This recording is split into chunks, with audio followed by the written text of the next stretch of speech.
အခုတင်ဆက်ပေးခြင်းနဲ့လက်ဝဲပွဲကတော့ Rotten နဲ့ Super Letto ရဲ့ပွဲလို့တစ်ဖက်နဲ့တစ်ဖက်အကျိတ်နဲ့ရှိခဲ့ကြတဲ့ဆိုလင်းဦးနဲ့တပင်ညူတို့ရဲ့တွေ့ဆုံခဲ့တဲ့ပွဲလေးပဲဖြစ်ပါတယ်ပထမချီစရင်စချင်း Fighter နှစ်ယောက်စလုံးဟာလက်တီးချင်းရင်ရင်ကပ်ပြီးတော့ကိုစိုက်ထိုးကြပါတယ်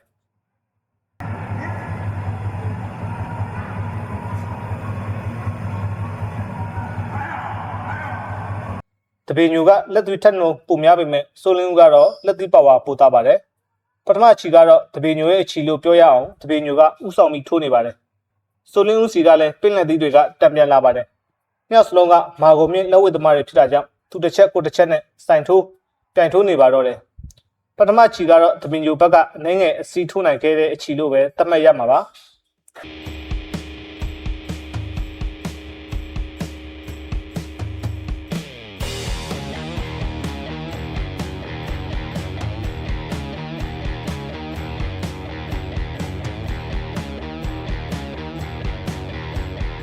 ဒုတိယချီမှာတော့ဆိုလင်းဦးကတပင်ညိုရဲ့ဆက်လက်သီးတွဲလုံးတွေကိုအနာခံပြီးရှေ့ကိုအတင်းတိုးလာပါတော့တယ်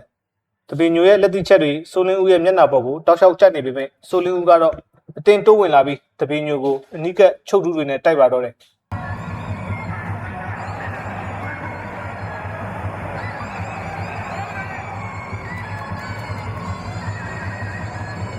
ဆိုလင်းဦးကလက်သီးချက်တွေအပြင်ခြေကန်ချက်ဒူးတိုက်ချက်တွေနဲ့ပါတပင်ညိုကိုဥဆောင်ပြီးထိုးပါတော့တယ်တပင်ညိုကလည်းဆိုလင်းဦးကိုလက်သီးတွဲလုံးနေနဲ့တံပြန်တိုက်စစ်ဆင်ပါတယ်သူရှေ့တိုးလိုက်ကိုရှေ့တိုးလိုက်သူတစ်ချက်ကိုတစ်ချက်အကျိတ်နေနဲ့မိကုံရန်ကုန်ကျန်းနေကြပါတော့တယ်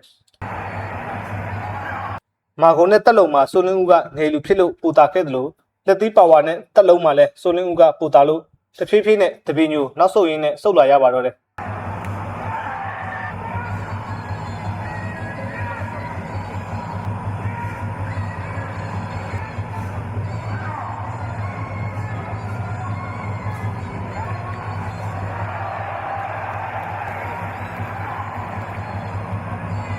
ဒီလိုနဲ့ဒုတိယချီမှာဆိုလင်းဦးကအနှဲငယ်ပြန်လာခဲ့ပြီးဒုတိယချီလည်းပြီးဆုံးခဲ့ရပြန်ပါတယ်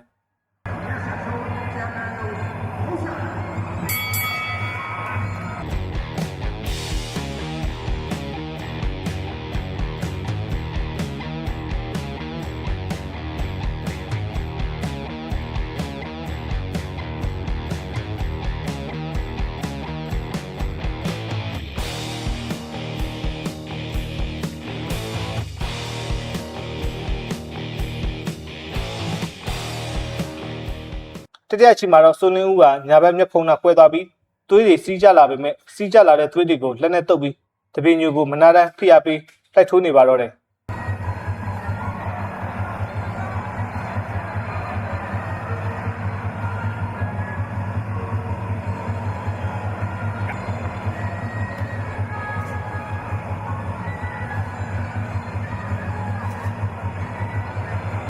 ဆိုလင်းဦးကဒီအချီမှာဒူးတက်ချက်တွေလှန်လှန်သုံးပြီးတပင်ညိုကိုတောက်လျှောက်မနာတမ်းဖိအားပေးလိုက်ထိုးပါတော့တယ်ဆိုလင်းဦးရဲ့ဒူးတက်ချက်တွေကြောင့်တက်လုံကျလာတဲ့တပင်ညိုကိုဆိုလင်းဦးကသူ့ရဲ့နာမည်ကြီးပင့်လက်သီးတွေနဲ့တောက်လျှောက်မိတ်ဆက်ပေးပါတော့တယ်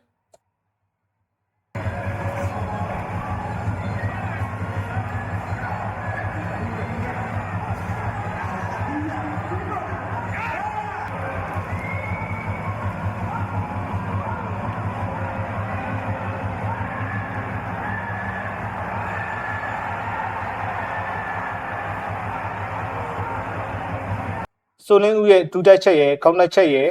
ပင့်လက်သီးရဲ့နန်ကြား၌လက်သီးတွေကြောင့်နာမည်ကြီးတပင်ညိုအသက်တောင်မရှူနိုင်တဲ့အထိဖြစ်ခဲ့ရပြီးတဆုပ်တည်းစုပ်နေရပါတော့တယ်ဒါပေမဲ့အချီပြေးတဲ့အထိတပင်ညိုတောင့်ခံထားနိုင်ခဲ့ပါသေးတယ်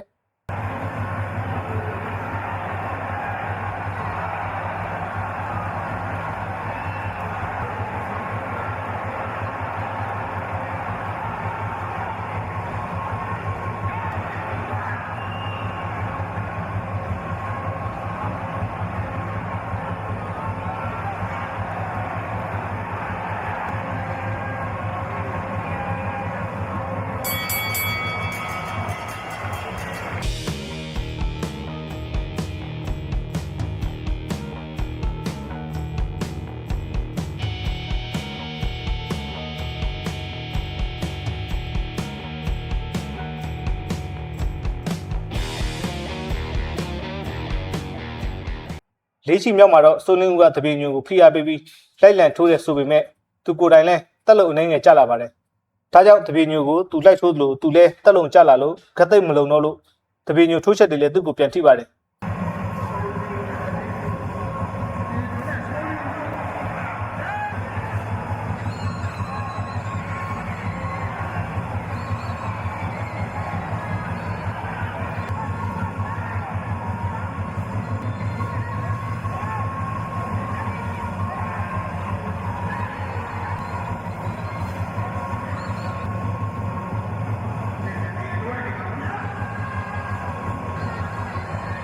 ဒါပေမဲ့လက်သီးပါဝါချင်းကကွာလို့စိုးလင်းဦးလက်သီးထိလိုက်တိုင်းတပည့်ညိုခါကနေဖြစ်ခဲ့ရပါတယ်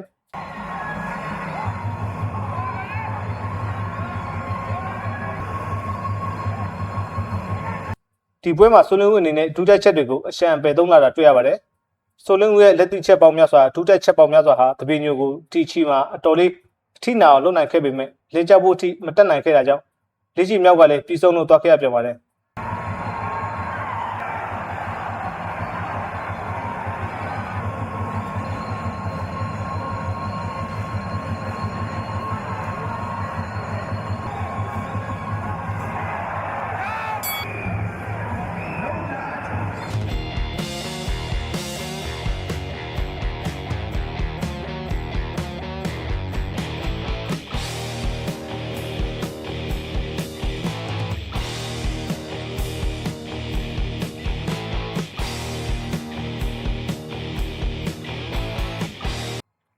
နောက်ဆုံးချီ9ချီမြောက်မှာတော့စိုးလင်းဦးကိုယ်တိုင်တက်လုံကုန်နေလို့အရန်ဖိအားပေးမထိုးနိုင်ပဲခဲ့ပေမဲ့တပည့်ညိုကပိုဆိုးလို့နေပါတယ်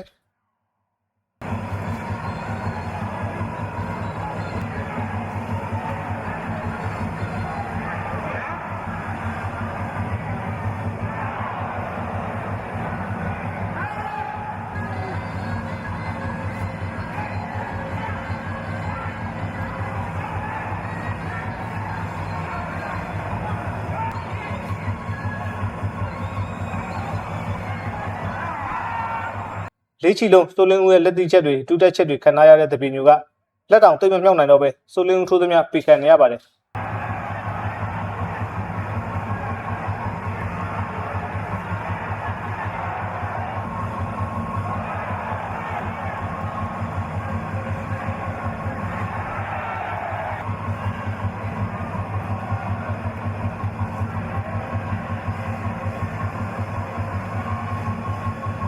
ဒီချီကတော့စိုးလင်းဦးရဲ့ဒုတက်ချက်တွေပြပြသုံးပြီးတပါးထဲပါလာတဲ့လက်တီချက်တွေကြောင့်တပည့်ညိုခမအလူလေးကိုခံနေရပါတော့တယ်